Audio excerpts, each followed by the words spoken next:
One of the main reasons Fortnite has such insane popularity is because of how quickly it changes. Relative to other games, Fortnite has an insane amount of new content, but this doesn't come without its downsides. Even not including game balance issues, this leads to many parts of the game being overlooked, bugged, or downright broken for extended periods of time. So today we're looking at 8 of those.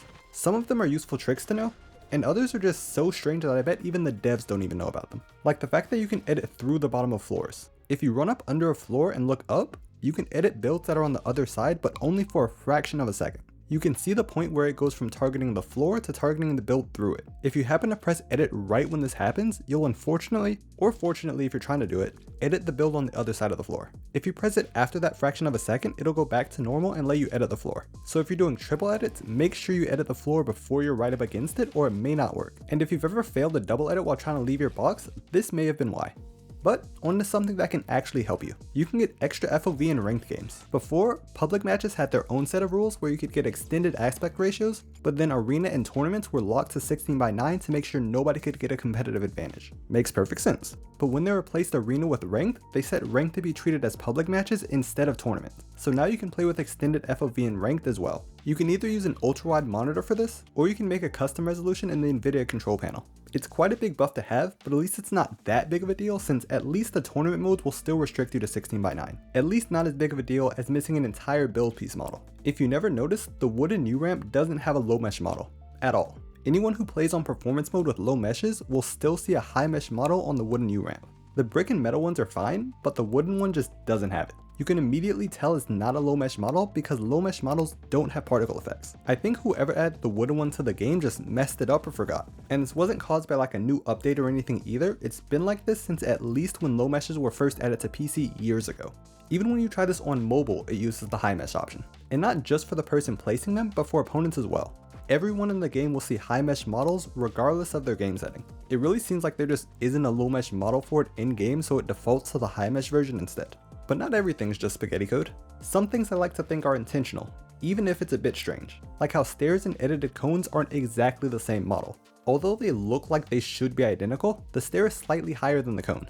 If you've ever wondered why sometimes you can walk straight through and other times you kinda get caught on the door or window, it's because of this difference. This can happen anytime something's blocking the upper half of a box, but most often it's when trying to go outside of a door or window. Because the stair is higher, there's slightly less space to make it through than if there was an edited cone. This also slightly affects peeking over ramps when shooting. Using a cone instead of a stair will give you a better angle because the stair is slightly higher, exposing you more. Something else you've probably had happen to you but didn't know why is failing to edit through a wall you're right up against. If you're right up against the wall, doing the left 4-tile edit is actually impossible from some position. If you're standing in the wrong place, the camera moves so that you can't select certain tiles without accidentally selecting other ones. It's not that you're just missing the tiles, it can actually be impossible to only select those 4 if you're standing in the wrong spot. Just another side effect of the camera being on the right side. So even if you're more to the left side of the tile, it will usually be better to do the right side 4-tile edit unless it would block your path.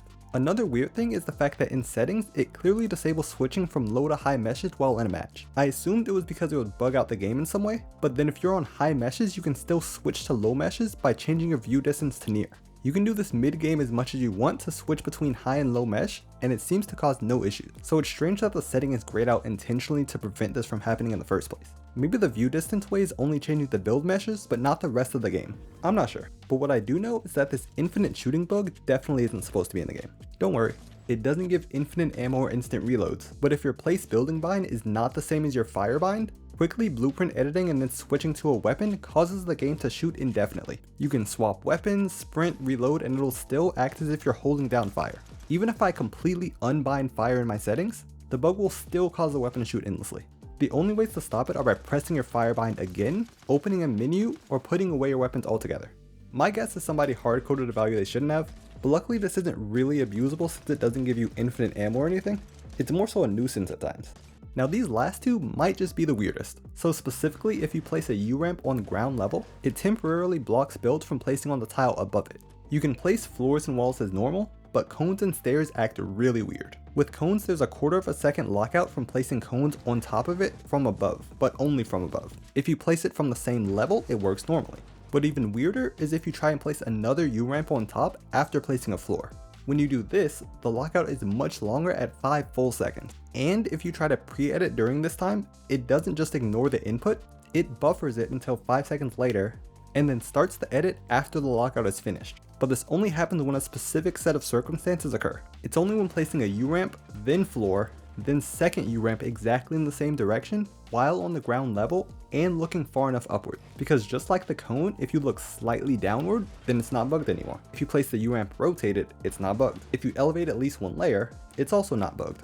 I didn't really know how this kind of video would turn out, but I hope you found this interesting at the very least. Maybe one of you comes up with a useful way to make use of editing through floors, or maybe, just maybe, Epic sees this and fixes some of it. Either way, thanks for watching and I'll catch you in the next one. Farewell.